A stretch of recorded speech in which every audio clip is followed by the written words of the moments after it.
Haleluya.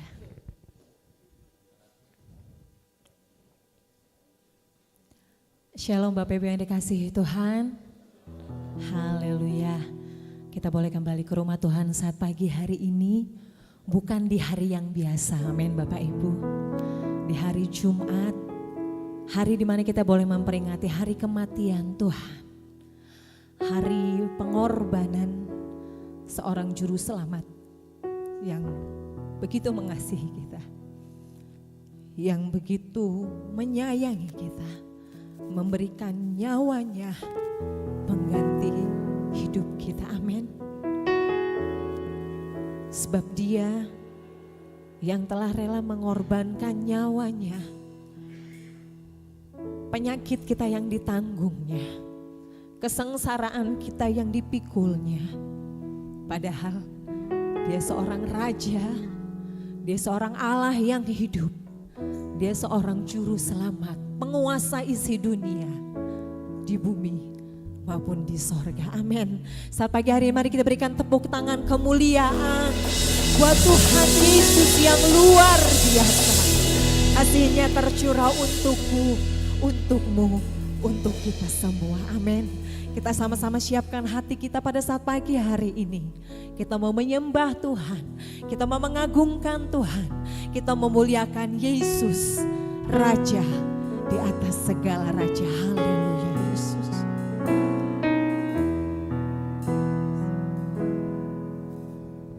Amin Tuhan. Kasih yang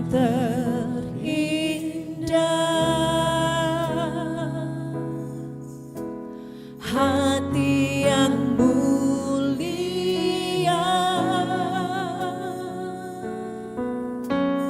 hanya ku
dalam doa pembukaan. Haleluya.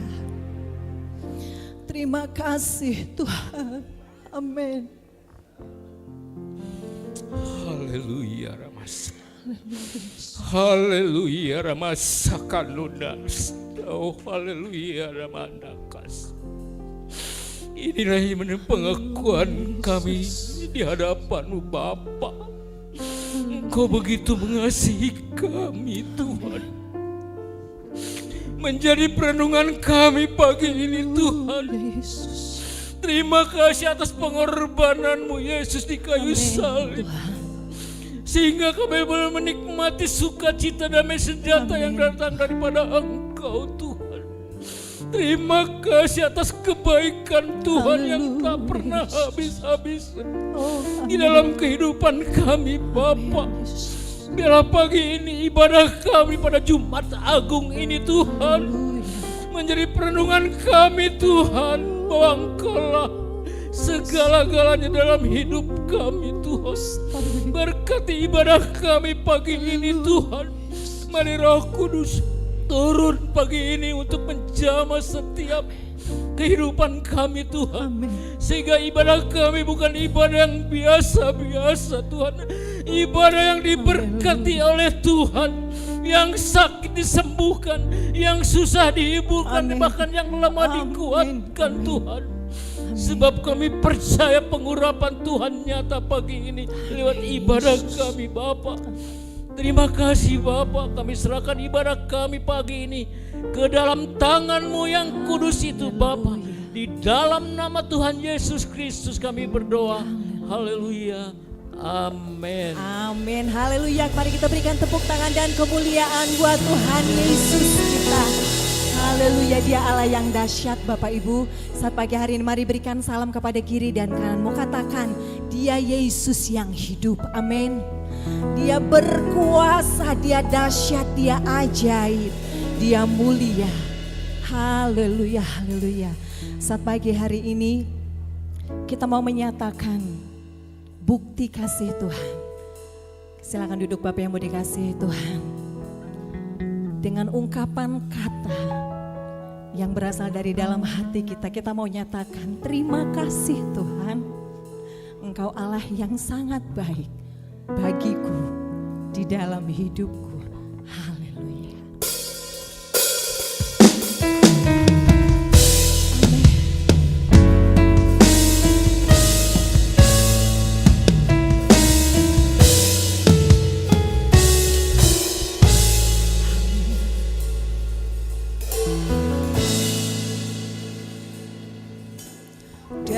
Darahmu dicurahkan menggantikan nyawaku. Kau mati biarku hidup, bukti kasih-Mu padaku.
kita kepada Tuhan saat pagi hari ini Bapak Ibu. Dia Allah yang mati menggantikan hidup kita. Amin.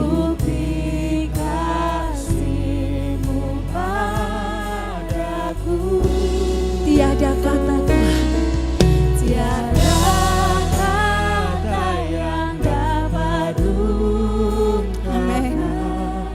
Betapa ku bersyukur Tuhan, Amin. Kau layakkan kutuk Siapa kami Tuhan? anugerah kasih dan keselamatan. Tiada kata yang dapat ungkapkan betapa ku bersyukur Tuhan. Kau layakkan kutuk terima anugerah kasih dan keselamatan. Terima kasih Tuhan. Mari kita sama-sama bangkitkan diri Bapak Ibu. Haleluya. Kita katakan siapa kami Tuhan. Siapakah aku? Kau jadikan aku yang paling berharga, yang paling mulia.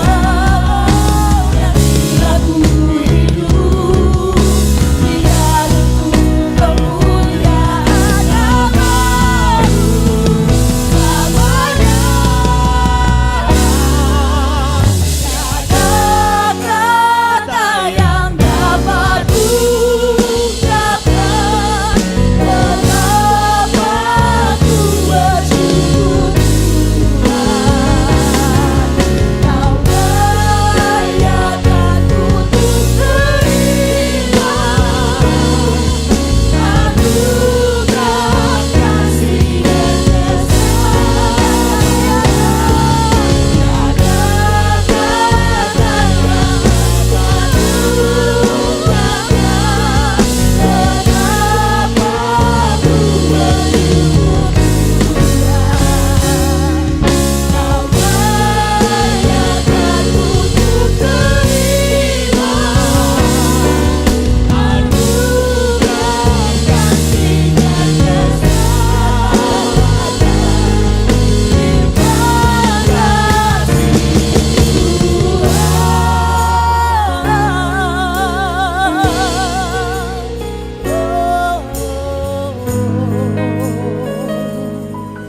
terima kasih Tuhan. Lebih dahsyat lagi, amin. Haleluya. Terima kasih Tuhan. Terima kasih Tuhan buat tebusan darah-Mu. Ada kuasa di dalam darah anak domba. Amin Bapak Ibu. Haleluya. Kita mau agungkan Dia Raja di atas segala raja. Ada kuasa dalam darahnya. Amin.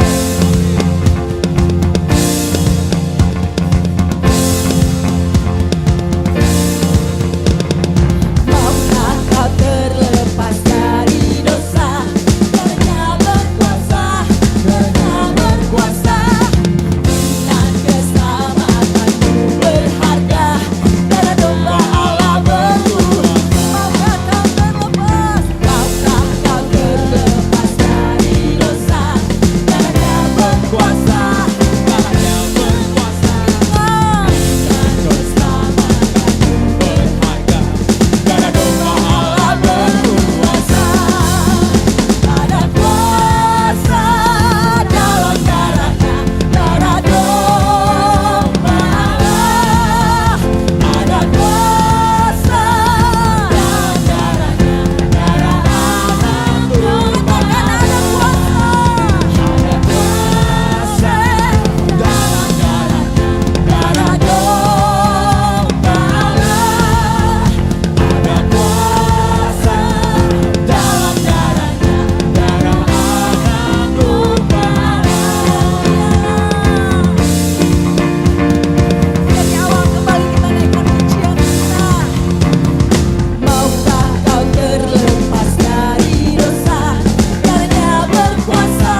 Silakan duduk Bapak Ibu yang dikasihi Tuhan. Haleluya. Sebentar kita akan memberikan persembahan kita yang pertama. Kita sama-sama akan persiapkan persembahan kita yang terbaik untuk Tuhan. Dan kepada pelayan persembahan, kami minta untuk maju ke depan. Haleluya.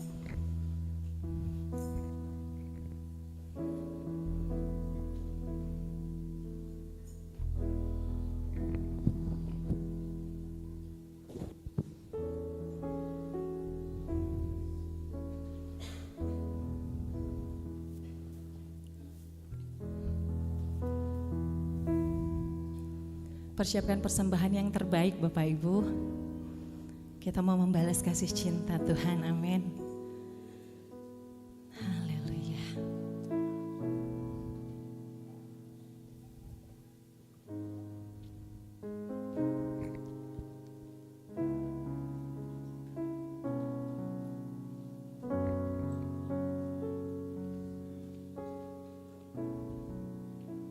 Kita akan memberikan persembahan yang pertama untuk pekerjaan Tuhan di tempat ini, untuk kas gereja. Dan mari kita sama-sama angkat persembahan kita dan kita berdoa. Terima kasih buat kasih setiamu Tuhan. Siapa kami yang Engkau telah jadikan berharga di matamu, menjadikan kami indah, menjadikan kami seturut dengan gambar-Mu Tuhan. Sebentar kami akan membersihkan persembahan kami, bukti tanda kasih kami kepadamu. Kami siap Tuhan memberikan yang terbaik, sebab kami mau kerjakan semuanya untuk kemuliaan bagi nama-Mu. Bekerja di dalam hidup kami, nyatakan urapan dan berkat-Mu di dalam hidup kami. Ajar kami terus Tuhan memberi yang terbaik dengan penuh sukacita untuk kemuliaan bagi nama Tuhan saja. Di dalam nama Tuhan Yesus kami berdoa dan mengucap syukur. Haleluya. Amin.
Yesus memberkati persembahan Bapak Ibu yang dikasihi Tuhan.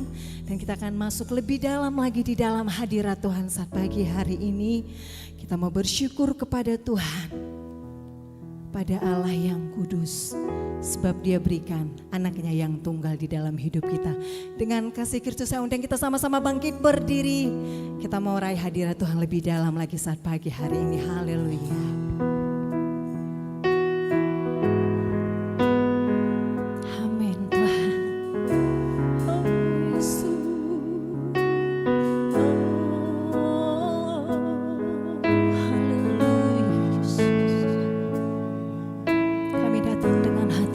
Syukur Tuhan. Amin.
Raja di atas segala raja Tuhan. Kami sungguh bersyukur. Amin. Sebab dahsyat perbuatan-Mu, ajaib karya-Mu Tuhan. Terima kasih.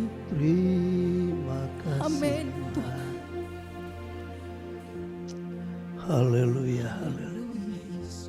Ku datang pada salib itu, ku ingat cintanya Tuhanku.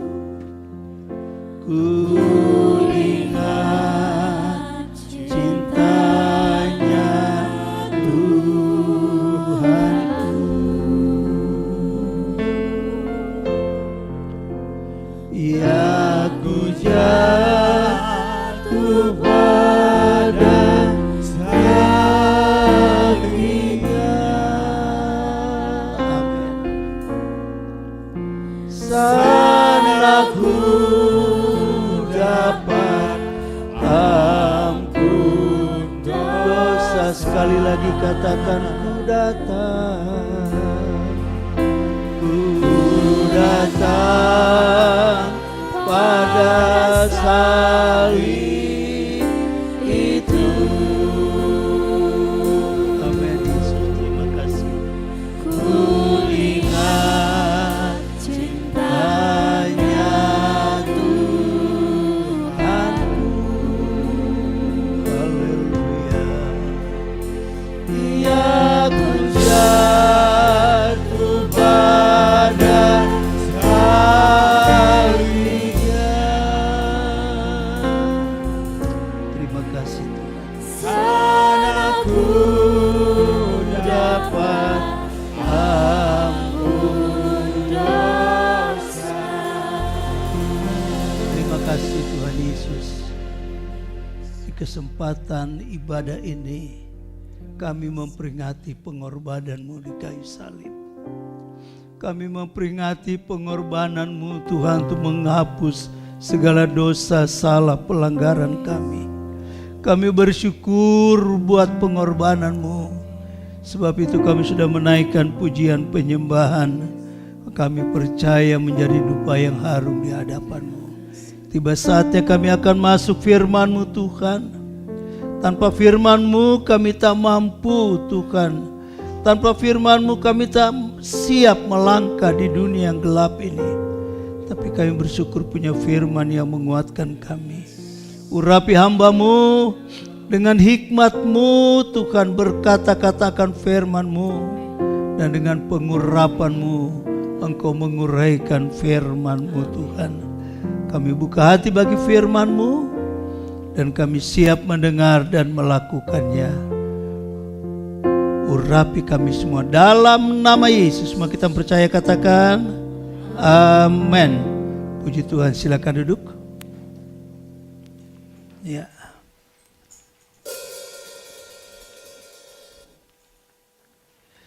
Iya. Shalom Bapak Ibu. Apa kabar semua ya? Katakan kiri kanan, ini hari Jumat, bilang. Ya. Saya sendiri berpikir hari Minggu ya. Dan ini hari Jumat ya. Dan kita mengadakan ibadah yang spesial, yaitu ibadah memperingati kematian Yesus. Atau yang dikenal dengan Paskah. Katakan Paskah. Jadi Paskah itu berbicara tentang kematian Yesus. Ya, tapi saya sebelum lanjut firman, mungkin saudara berpikir siapa nona manis yang foto-foto kita ya. Sebenarnya bukan nona manis, ibu manis. Ya, itu mantunya Ibu Yani ya. Biasa dia ibadah di atas, suaminya selalu bantu di komputer. Ya, dia bantu kita untuk mengambil dokumentasi. Tuhan Yesus berkati. Dan mari kita akan masuk dalam firman Tuhan. Dan tema kita, ya, kematian Yesus menjadi jalan kebenaran dan hidup. Ucapkan sama-sama dengan suara yang keras. 2, 3. Kematian Yesus menjadi jalan kebenaran dan hidup. Ya. Mari kita buka di dalam untuk kita mengetahui lebih lanjut. Kita akan buka dalam Yohanes pasal 14 ayat 1 sampai dengan 14. Tapi kita baca saja ayat 1 sampai dengan ayat yang ke-6. Tapi pembahasan kita mengakhiri firman, kita akan sampai dengan ayat yang ke-14. Anda sudah temukan? Katakan apa? Yuk kita baca berbalas-balasan. Saya baca yang ganjil, saudara baca yang genap, terus berulang-ulang. Nanti di ayat yang ke-6 baru kita baca bersama-sama. Saya akan mulai ayat yang pertama. Janganlah gelisah hatimu, percayalah kepada Allah, percaya juga kepadaku. Saudara baca.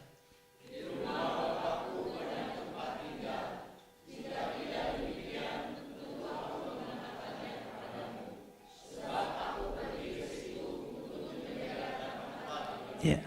Dan apabila aku telah pergi ke situ dan telah menyediakan tempat bagimu, aku akan datang kembali dan membawa kamu ke tempatku, supaya di tempat di mana aku berada, kamu pun berada.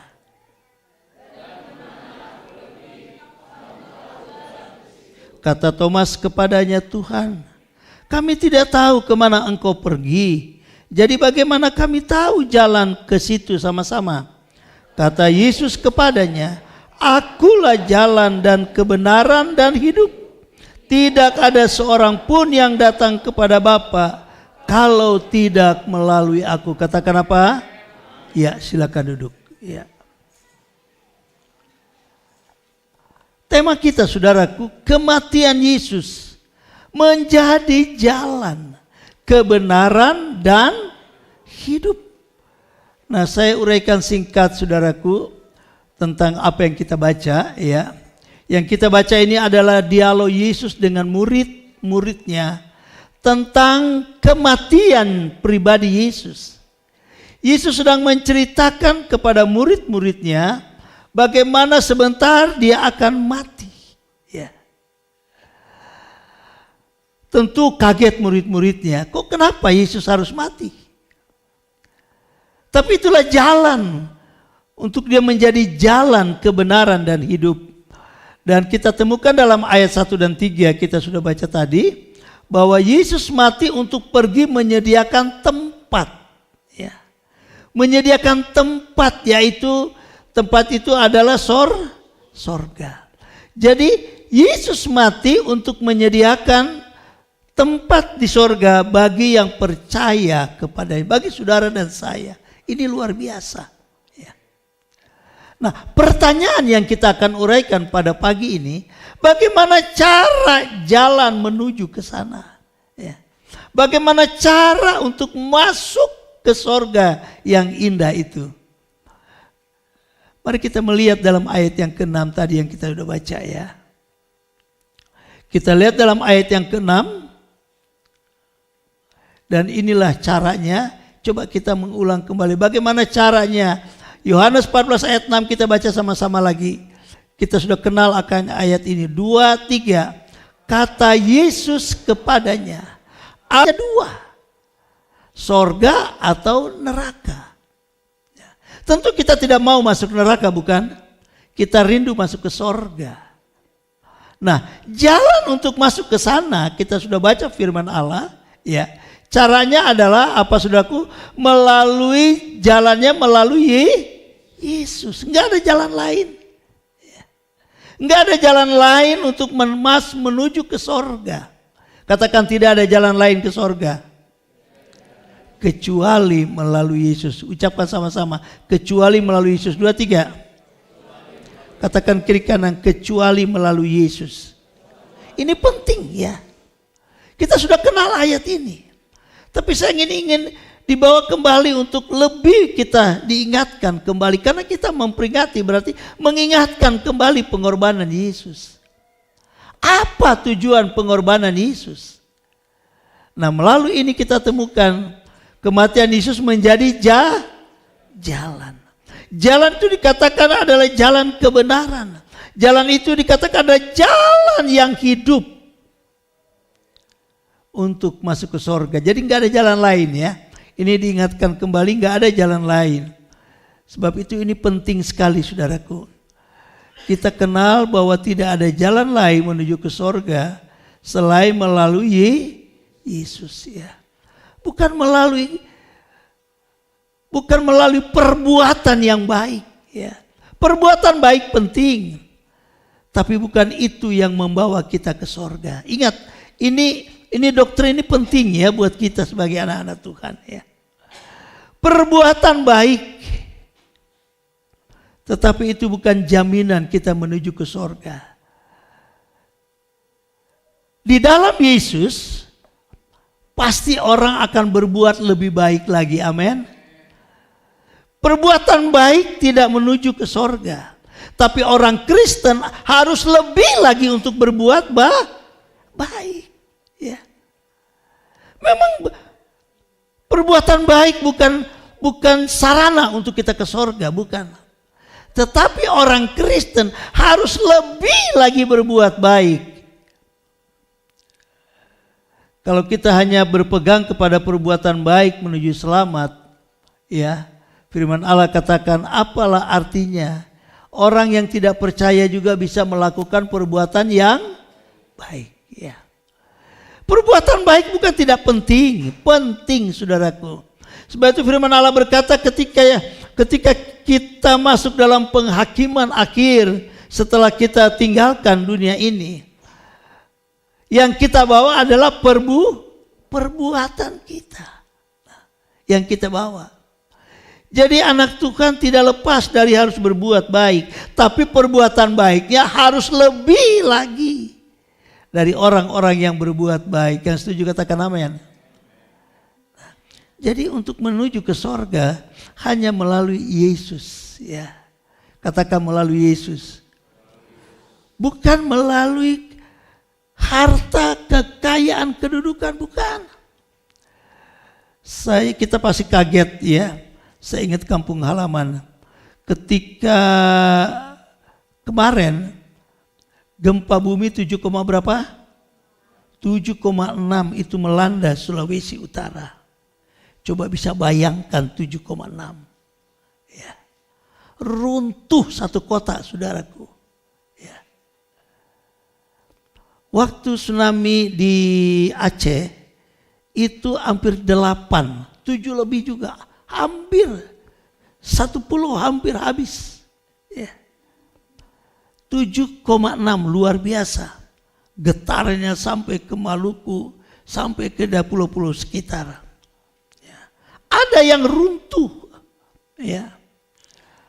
Ada satu mall yang selalu kalau kami pergi ke Manado itu selalu ada di situ ya. Karena Manado itu hanya di kotanya yang ada mall. Di desa daerahnya nggak ada ya. Itu hancur saudaraku, 7,6. Wah. Ya. Saya bisa bayangkan bagaimana yang belum lunas kredit mobil, hancur mobilnya. Pusing nggak? Ya.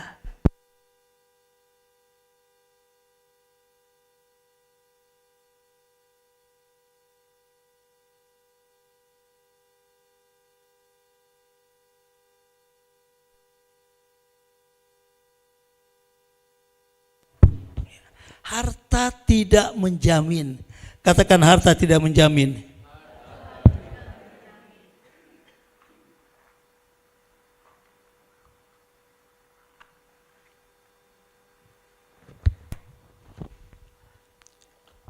Beberapa mobil tertimpa bangunan hancur.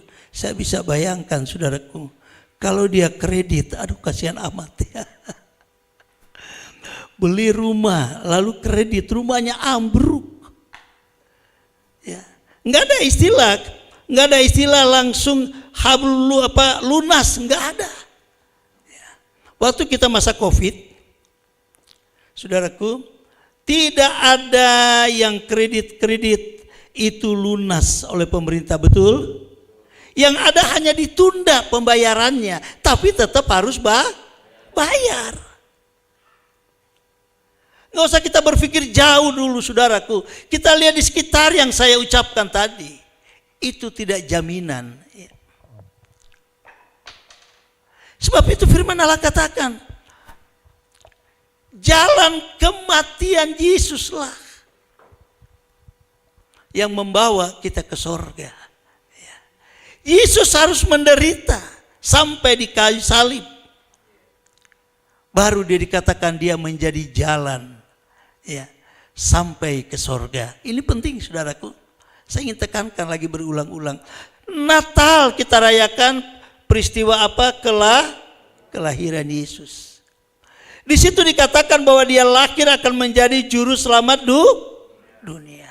Tapi bukan lahir yang kita rayakan dengan besar-besaran itu dia sudah menyelamatkan, belum. Janji keselamatan dia harus jalani sampai mati di salib. Satu penderitaan yang tidak mudah. Sebab itu tiap firman Allah katakan, ingat pengorbananku, ingat kematian kebangkitanku melalui perjamuan kudus. Makan, minum roti dan anggur itu berbicara tubuh dan darah Yesus. Kita diingatkan kembali pengorbanannya melalui roti dan anggur.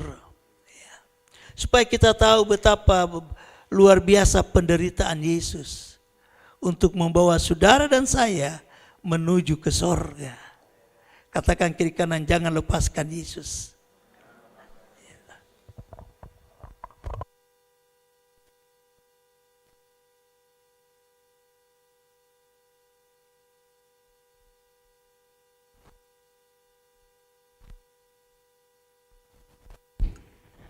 Iya, sekali lagi jangan lepaskan Yesus, bilang. Ya. Karena melalui penderitaannya lah dia mempunyai satu maksud, supaya kita masuk ke sorga. Kenapa ada sorga? Kenapa ada neraka? Ya. Padahal Allah ciptakan dunia itu, dia ciptakan manusia itu, dia ciptakan tidak dengan tempat yang indah. Tapi karena dosa masuk ke dalam manusia, karena dosa itulah maka ada sorga dan neraka. Ya. Sebab itu untuk mencapai sorga harus melalui penderitaan Yesus. Berarti kalau kita makan minum akan roti perjamuan ini, ingat, roti itu berbicara tubuh Kristus. Anggur yang kita minum itu lambang dari darah Yesus. Jadi kita lakukan ini bukan karena tradisi.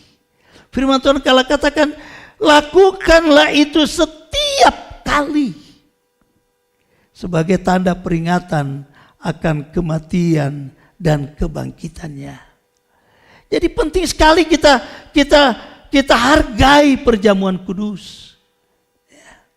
Hargai perjamuan kudus.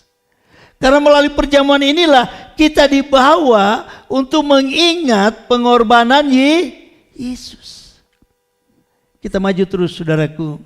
Saya ingin membawa kita untuk mengerti singkat, penting untuk direnungkan tentang pengajaran firman Tuhan. Karena ini menyangkut tentang era teknologi, era digital yang membuat pengajaran makin saudaraku diputar balik ya. Sehingga akhirnya banyak orang melalui media sosial, karena itu ramai ya, jadi viral.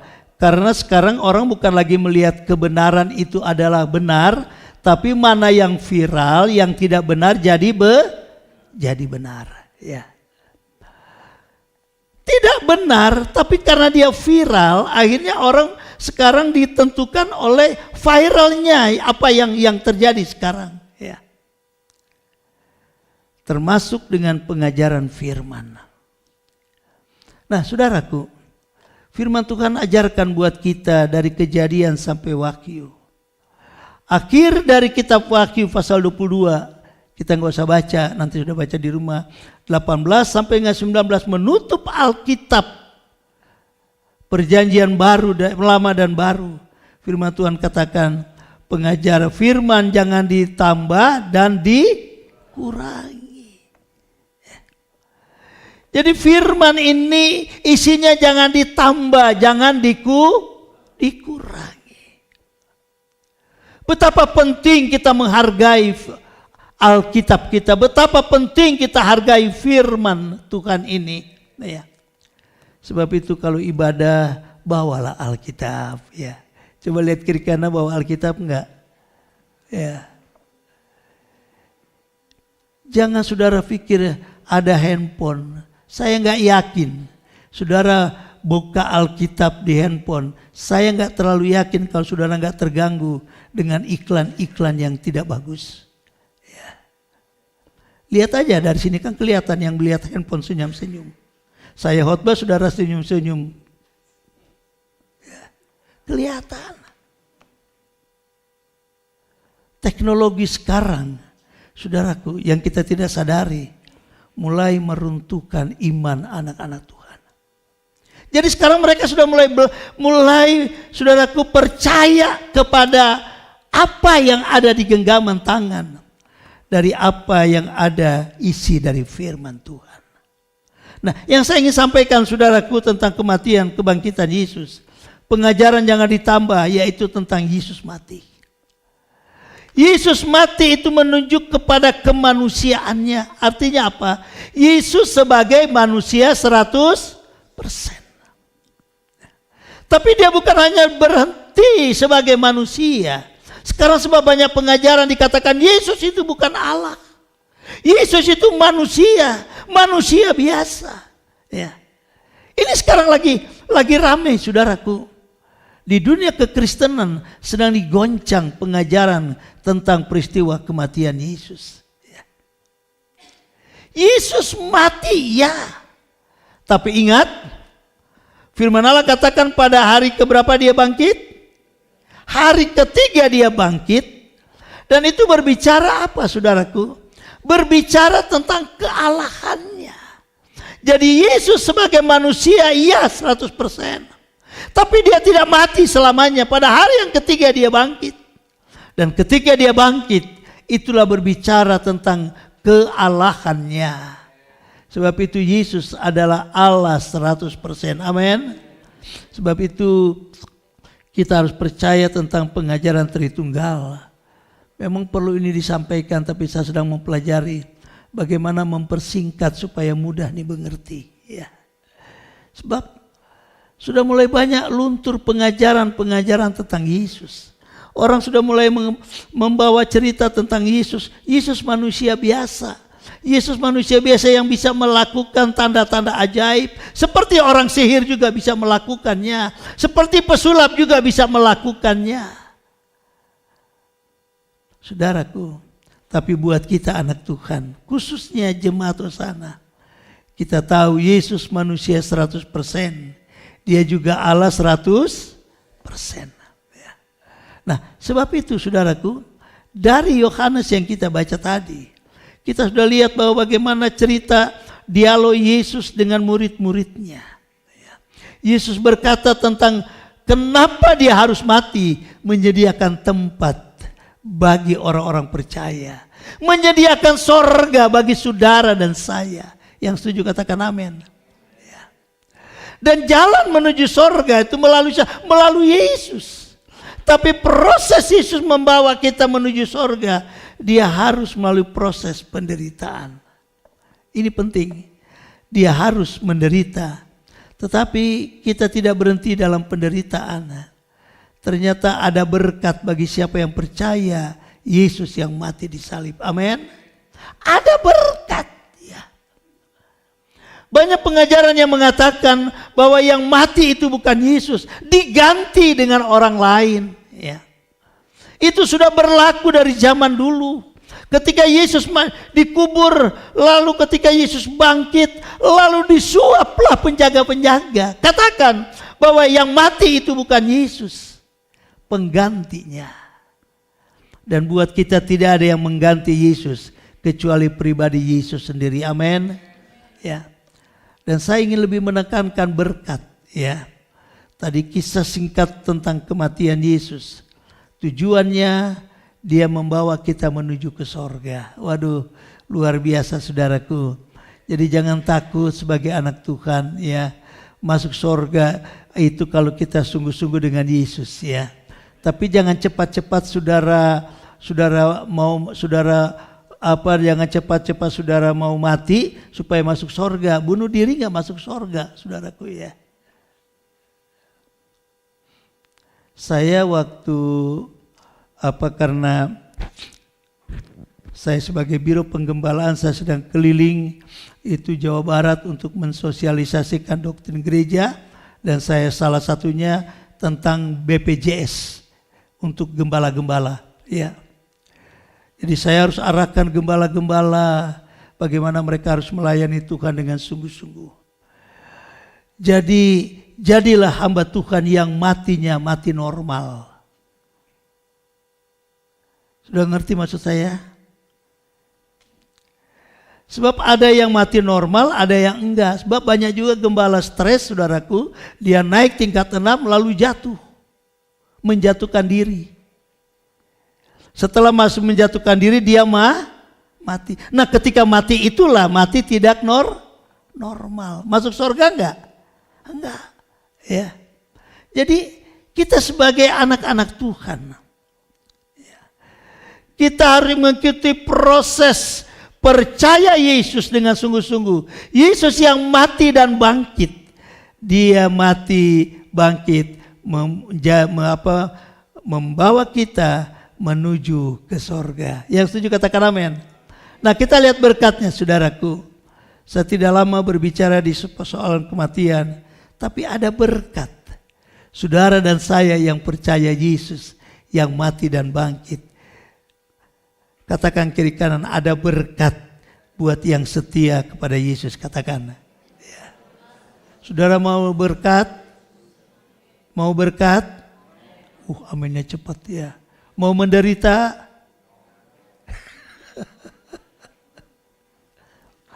Yohanes 14 ya.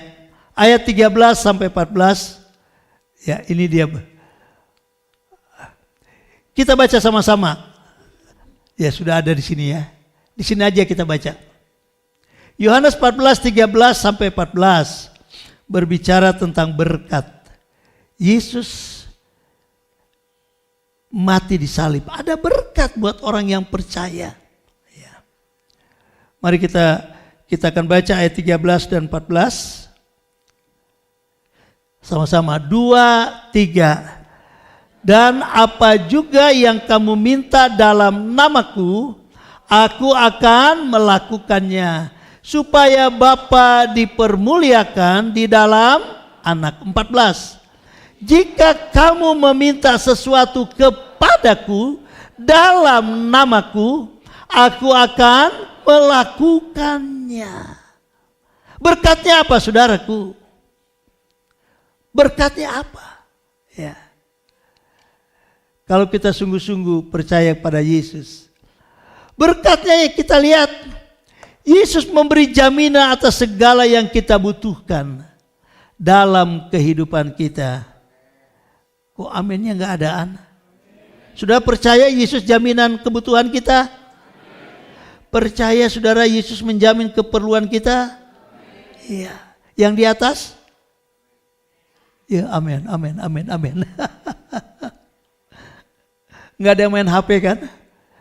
Kaget soalnya, amin, amin ya. Saudara percaya Yesus memberi jaminan buat keperluan saudara dan saya. Saudara yakin? Ya. Yakinkan ini. Ya. Yesus jaminan segala keperluan kita. Dunia sedang bergejolak, ya.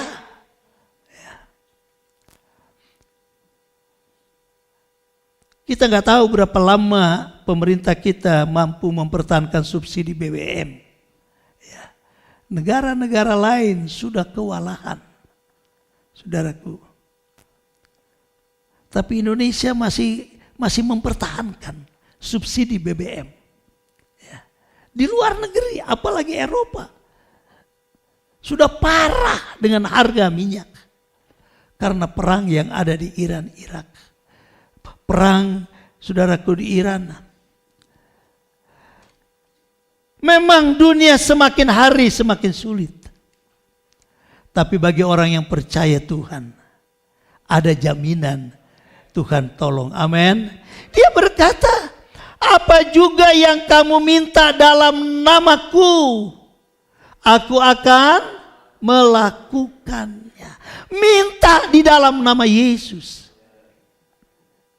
Minta di dalam nama Yesus. Tuhan katakan.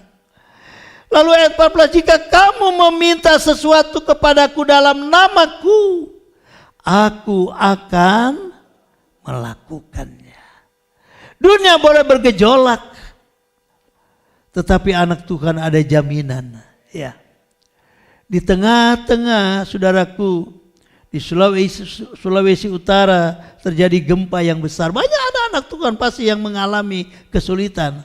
Tapi saya percaya ada jalan keluar yang Tuhan akan beri. Ya. Gempa itu hanya menambah, gempa, perang, kesulitan hanya menyatakan dunia bukan jaminan. Harta bukan jaminan, hanya Yesus yang menjadi jaminan kita. Sebab itu sekali Yesus tetap Yesus. Yang tepuk tangannya kok cuma yang di depan. Ya. Saudara kaget-kaget kelihatannya ya. Lagi susah kali ya, takut gempa. Ya. Padahal kalau saudara pelajari tentang ahli gempa, yang sangat dikhawatirkan itu sesar Lembang. Tapi kok belum jadi-jadi? Jangan jadilah. Ya. Amin. Kalau itu jadi, kembali, saudara simpan harta dimanapun, tidak akan bisa menolong. Simpan di bank, banknya hancur. Catatan-catatan mungkin udah nggak tahu di mana. Ya. Tapi Yesus tidak tinggalkan kita. Ya. Jadi kematian dan kebangkitan Yesus, kebangkitan kita akan rayakan pada hari Minggu. Tapi sekarang kita berbicara kematian Yesus. Dia menjadi jalan untuk kita menuju sorga. Karena kita tidak selamanya di dunia ini. Yang setuju katakan amin. Dunia hanya sementara, saudaraku. Dunia ini hanya sementara. Tapi rumah yang kekal, rumah Bapa, itulah tempat kita yang sesungguhnya. Sebab itu berkat percaya Yesus. Ya. Ada jaminan untuk kebutuhan. Jadi jangan andalkan kedudukan. Jangan andalkan harta. Jangan andalkan jaminan-jaminan yang orang-orang terkenal. Tapi andalkanlah Yesus. Amin. Ya. Sebab itu kalau kita ada harta, banyaklah berbuat baik. Ya. Karena perbuatan kita juga membawa ke sorga. Tapi bukan keselamatan. Yang membawa kita selamat adalah Yesus. Tapi orang yang di dalam Yesus, pasti dia akan selalu berbuat baik. Anak Tuhan gak pelit bilang. Katakan kiri kanan, anak Tuhan tidak